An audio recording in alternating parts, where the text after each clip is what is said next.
La historia de la ciencia está llena de grandes nombres.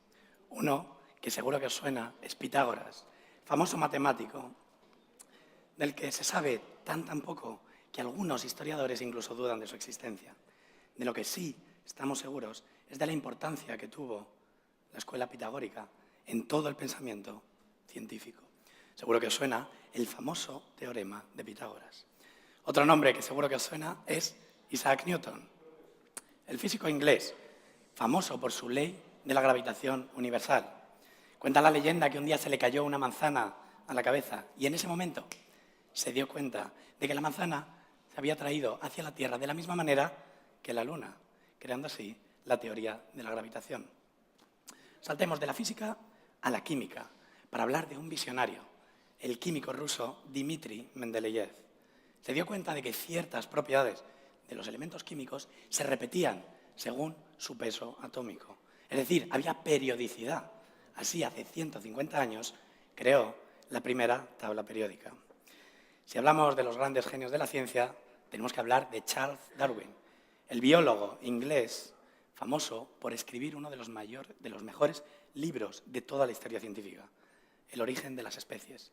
En él contaba su teoría de que todas las especies habían evolucionado a partir de un ancestro común. Eso lo que llamó la selección natural. Hemos hablado de la física, las matemáticas, la física, la química, la biología. La única gran ciencia que nos queda por hablar es la geología. Y ahí uno de los grandes nombres es, sin duda, Alfred Wegener. Tuvo la loca idea de que los continentes se movían. Es decir, iban a la deriva, montados encima del manto de la Tierra. Y resultó que tenía razón. Pero no hace falta irse tan lejos para encontrar grandes referentes. Uno de los científicos españoles más importantes es Santiago Ramón y Cajal.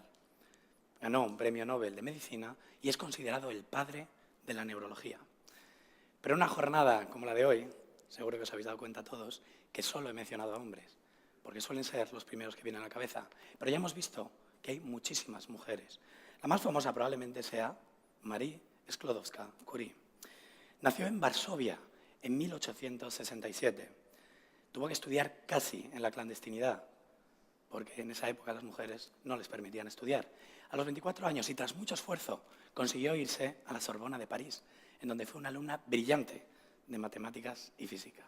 Se doctoró en física estudiando un nuevo fenómeno que había aparecido, que lo descubrió poco antes Henri Becquerel, y al que ella bautizó como radioactividad. Por estos trabajos tan pioneros, el Comité de los Premios Nobel decidió que Henri Becquerel y Pierre Curie, el marido de Marie Curie, y que también había estado involucrado en esta investigación, recibieran el Premio Nobel de Física, olvidándose de Marie Curie. Por suerte, hubo alguien del comité que avisó a Pierre de lo que estaba ocurriendo, quien forzó, usando su reputación, de que incluyeran a Marie Curie. Al final, era su trabajo. Así, Marie Curie se convirtió en la primera mujer en ganar un premio Nobel. Esto ocurrió en 1903. ¿Sabéis desde cuándo se otorgan los premios Nobel? Desde 1901. Es decir, en tan solo 3 años teníamos a nuestra primera ganadora de un Nobel. Fantástico, ¿verdad? Ahora bien, en pleno 2019 tenemos 209 galardonados en física. ¿Sabéis cuántas mujeres? 3. Y la última, este año. Este premio ya le habría valido a Marie Curie para entrar en el Salón de la Fama de la Ciencia. Pero ella siguió investigando sobre radioactividad. De hecho, descubrió 2 nuevos elementos, el polonio y el radio. Y gracias a estos enormes descubrimientos, en 1911 ganó el Premio Nobel de Química. Marie Curie se convirtió en la primera persona en ganar 2 premios Nobel. Y esto es algo que solo han conseguido 3 personas más en toda la historia. Pero me temo que en química no andan mucho mejor que en física, porque de los 180 galardonados en química, solo 5 son mujeres. Y la última, este año. Una curiosidad, la segunda que ganó un Nobel de química fue Irène Joliot-Curie, su hija. La vida de Marie Curie, la verdad es que fue sorprendente, inspiradora, llena de dificultades, no solo por ser mujer, que por supuesto, sino también por ser extranjera. Y además tuvo un final trágico. A los 66 años falleció a causa de su exposición a los elementos radiactivos. En esa época no se conocían los peligros de la radiación y, de hecho, incluso sus propias notas de laboratorio son altamente radiactivas y seguirán siendo peligrosas durante miles de años. Puede parecer mucho tiempo, pero pensad que su legado permanecerá para siempre. Mucho antes de Marie Curie hubo otra mujer extraordinaria, Hipatia de Alejandría. Vivió en el siglo IV después de Cristo y gracias a que su padre estaba muy preocupado por su formación, recibió la mejor educación posible. Era una mujer terriblemente inteligente y gracias a su esfuerzo y su inteligencia enseguida superó a todos los sabios de la época, incluido a su padre. Se convirtió en una referencia en matemáticas, en astronomía, en filosofía. Fue de hecho la gran maestra de toda la burguesía, la burguesía de la época. Sin embargo, y se me olvidó decir, su casa, en donde donde ella enseñaba a toda la aristocracia, se convirtió en un punto de referencia, en un templo de la sabiduría. Lamentablemente vivió en una época muy complicada. El cristianismo estaba empezando a ser hegemónico por todos lados y las religiones minoritarias estaban empezando a ser perseguidas. Eso creó un clima de hostilidad muy grande entre las diferentes facciones religiosas. Hipatia era una persona abiertamente pagana y que estaba en contra de los abusos de poder de muchas de estas religiones, así que se ganó a muchísimos enemigos. Estos la acusaban, de manera bastante absurda, de fomentar esos enfrentamientos desde las sombras, aprovechándose de la gran influencia que tenía en la aristocracia. Así llegó un día, durante la Cuaresma, en la que un grupo de cristianos enfurecidos, probablemente dirigidos por algún enemigo, se abalanzó sobre Hipatia. La desnudaron, la golpearon y la descuartizaron.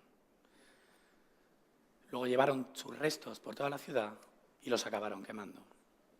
Su muerte causó una gran conmoción en el mundo, tanto política como religiosa. Era una de las personas más respetadas, incluso por sus enemigos. La escritora del siglo XX, Úrsula Molinaro, dijo que su muerte fue el fin de una época en la que todavía se valoraba a las mujeres por su inteligencia. Estas son dos de las científicas más conocidas, pero hoy hemos visto que hay muchísimas que han sido deliberadamente olvidadas por la historia. Uno de los ejemplos que a mí me parecen más atroces es el del descubrimiento del ADN. Para eso, dejadme presentaros a la química y cristalógrafa Rosalind Franklin. Nació en 1920.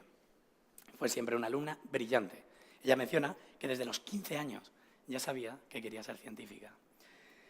A pesar de todas las dificultades que tenía por ser mujer y la oposición de su familia, continuó con sus estudios de química. Se doctoró en Cambridge y se fue a París, en donde trabajó en un laboratorio. Allí se convirtió en una de las mayores expertas de una nueva técnica, la cristalografía por rayos X. Es una técnica que permitía descifrar cuál era la estructura tridimensional de algunas moléculas. Gracias a esta experiencia que tenía y lo novedosa de la técnica, la contrataron en Londres para trabajar junto a Maurice Wilkins para determinar la estructura del ADN. Sin embargo, pronto empezaron los problemas.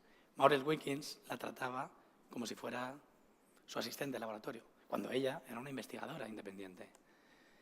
A pesar de la tensión que había en esos laboratorios y todos los problemas que le ponían, Franklin consiguió hacer una de las fotos más famosas de la ciencia, la foto 51.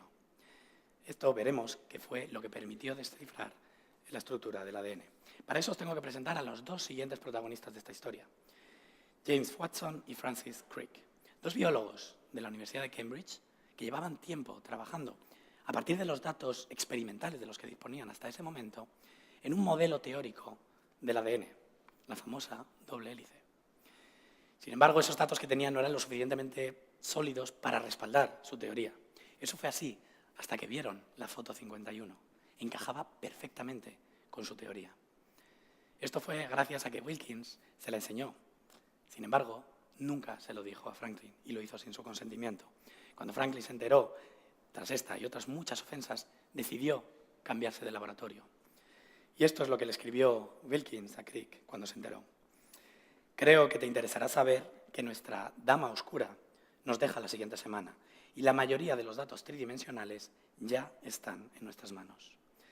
Efectivamente, una de las normas del laboratorio era que si alguien se iba, todo el trabajo pertenecía a cualquier investigador del centro. Enseguida lo cogieron y Watson y Crick tuvieron la seguridad empírica para publicar su modelo del ADN. Evidentemente, no incluyeron a Franklin. Años después, en 1962, Watson, Crick y Wilkins recibieron el Premio Nobel de Medicina. Lamentablemente, Franklin había fallecido 4 años antes, a causa también de la radiación. Por lo tanto, nunca sabremos si de haber estado viva hubiera ganado el premio. Lo que sí sabemos seguro es que ni Watson ni Crick la mencionaron en su discurso de agradecimiento. Wilkins sí que lo hizo, pero fue muy brevemente.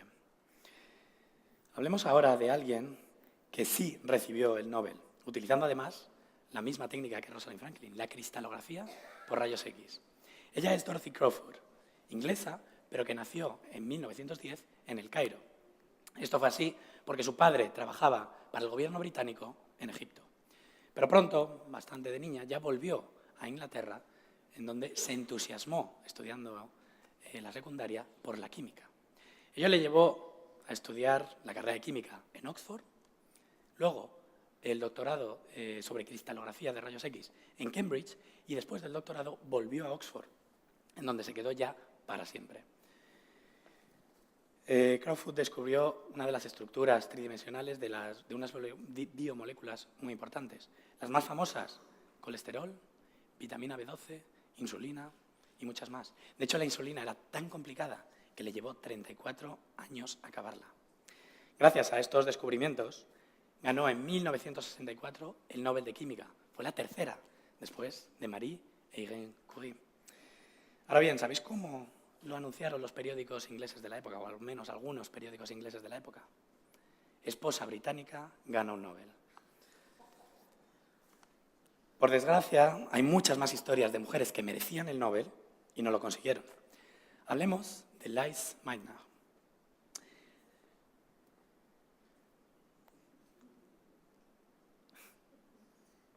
Ahí la tenemos. Nació en Viena en 1878. En esa época las mujeres no tenían permitido acceder a la educación pública. Por suerte sus padres le pagaron una educación privada hasta que se levantó esa prohibición y pudo acceder a la Universidad de Viena. En 1907 se convirtió en la segunda mujer en conseguir un doctorado en física. Y de ahí, después del doctorado, se marchó a Berlín. En Berlín conoció a uno de los grandes físicos de la época, Max Planck, uno de los padres de la cuántica, quien le permitió acceder a sus clases de física. Esto puede parecer una tontería hoy en día, pero hay que tener en cuenta que fue la primera mujer a la que se lo permitió. Todas las anteriores las había rechazado. Después de eso fue al Instituto Químico de Berlín a trabajar, en donde conoció a Otto Hahn, su compañero de investigación durante los siguientes 30 años. Fueron una de las parejas de científicos más prolíficas de toda la historia. Pero llegó 1933, año en el que Adolf Hitler ascendió al poder. Una de las primeras cosas que hizo fue expulsar a todos los judíos de las universidades. Lise Meitner era de origen judío.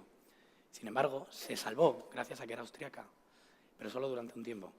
En 1938 la situación era insoportable y su vida corría realmente peligro y tuvo que huir a Suecia. A pesar de la distancia, siguió manteniendo una colaboración muy estrecha con Otto Hahn, que, por ejemplo, continuó uno de sus experimentos más famosos, bombardear con neutrones, núcleos de uranio. El uranio era el elemento más pesado que se conocía en ese momento y pensaban que al añadir neutrones conseguirían elementos cada vez más pesados. Sin embargo, Otto Hahn vio que no, que lo que ocurría era que se rompían y se liberaba muchísima energía. Otto Hahn, Lise Meitner y otro colaborador dieron la explicación teórica de este hecho, al que llamaron fusión nuclear. Eso fue el origen de la famosa bomba atómica. Pues bien, en 1944, el Comité de los Nobel decidió dar al único químico de los tres el Premio Nobel de Química, es decir, a Otto Hahn, olvidándose una vez más de la mujer, Lise Meitner. Afortunadamente, ella sí que recibió después muchos premios importantes, como por ejemplo el Enrico Fermi. Sigamos con otra historia parecida, la de Jocelyn Bell, a la que ya he mencionado antes. Una astrofísica que nació en Irlanda del Norte y que ahora mismo tiene 75 años, pero con solo 25, cuando estaba haciendo el doctorado en Cambridge, observó una señal periódica muy extraña en los telescopios. Interpretó que debían tratarse de una estrella muy masiva y que giraba muy, muy rápido. Fue contenta de enseñárselo a su director de tesis, Anthony Hewitt, que dijo: esto no tiene ningún sentido, esto no puede estar bien. Sin embargo, insistieron y siguieron estudiando este tipo de señales. Encontraron más y vieron que Jocelyn Bell tenía razón. Ahora sabemos que esos objetos llamados púlsares son estrellas de neutrones muy masivas y que giran muy rápido, de hecho muchas veces por segundo. Además, emiten radiación por los polos, con lo cual son como faros astronómicos. Si tenemos la suerte de que esos chorros de radiación apuntan hacia nosotros, podemos obtener muchísima información de ellos. En 1974, el Comité de los Nobel decidió dar el Nobel de Física por el avance en la radioastronomía y el descubrimiento de los púlsares a su director y a otro colaborador, olvidándose de Jocelyn Bell. En este caso, su director de tesis al menos sí le reconoció su papel fundamental en el discurso. Y también sería una pena que no se le hubiera reconocido más con premios. De hecho, ganó uno de los más importantes que hay en física. Y eso fue el año pasado, el premio Breakthrough de Física Fundamental. Está dotado con nada menos que $3 millones, el triple que un premio Nobel que además normalmente se comparte. Pero ella decidió hacer algo con ese dinero. Decidió donarlo para dar becas de doctorado a investigadores de minorías infrarrepresentadas en la academia. Quería aumentar esa diversidad en la ciencia que ella había sufrido. Por último, nuestra última protagonista de hoy es Mariam Mirzakhani. Nació en Teherán en 1977. Ella tenía una pasión de pequeña y era la literatura. De hecho, estaba convencida de que ella sería escritora. Sin embargo, un día, uno de sus hermanos mayores le enseñó lo que había aprendido en la clase de matemáticas y quedó fascinada de por vida. De hecho, su pasión pasaron a ser las matemáticas y además se dio cuenta de algo: era realmente buena. Ganó 2 medallas de oro en la Olimpiada Internacional de Matemáticas, una de ellas con puntuación perfecta. Luego estudió la carrera de matemáticas de manera espectacular en Teherán y se fue a Harvard a hacer el doctorado sobre geometría de superficies. Gracias a estos y otros trabajos, Mariam Mirzakhani pasó a formar parte de uno de los clubes más selectos que existen en ciencia, el de los medallas Fields. Únicamente 60 personas la han ganado. Se otorgan desde 1936 y ella, en 2014, se convirtió en la primera y hasta ahora única mujer en ganarlo. Gracias a este premio se convirtió además en una heroína en su país natal, en Irán, donde los medios de comunicación rompieron una de las mayores tradiciones que tienen ahí: no mostrar a las mujeres sin velo, porque ella no lo llevaba. Vemos que ahí el orgullo patriótico de ganar la primera medalla Fields para ese país pesó más que la discriminación que suelen sufrir las mujeres. Lamentablemente, en 2013 le detectaron un cáncer de mama que se extendió rápidamente. En julio de 2017, con tan solo 40 años, falleció. Hoy solo hemos podido hablar de unas pocas mujeres excepcionales, pero hay muchísimas más. Algunas hicieron aportaciones esenciales, como Vera Rubin, la astrofísica que descubrió la materia oscura, o Margarita Salas, la bioquímica española, pionera en el estudio del ADN. Hay otras que lo hicieron desde las sombras, como por ejemplo Katherine Johnson, Dorothy Vaughan o Mary Jackson, las ahora famosas figuras ocultas de las que nos han hablado antes. Y luego hay que tener en cuenta y siempre tener presente que millones de mujeres ni siquiera tuvieron la oportunidad de mostrar su potencial, porque ni siquiera pudieron llegar a estudiar o a investigar. Gracias a días como hoy podemos conocer esas historias ocultas, pero es todos los días cuando tenemos que reconocer su labor y su genialidad a todas las mujeres. Muchas gracias.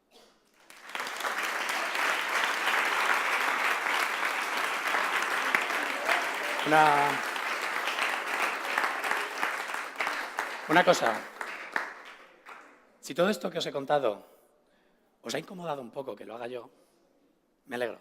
Esa era un poco nuestra intención. Siempre tenemos que preguntarnos quién falta, qué colectivos no están siendo representados, qué colectivos están siendo invisibilizados. Porque hoy, en un día tan importante, en el que estamos celebrando y reivindicando el papel de la mujer y la niña en la ciencia, tenemos a una mujer, en un lado, a las sombras, haciendo el trabajo, mientras que yo figuro y me llevo los aplausos. No dejemos que eso pase.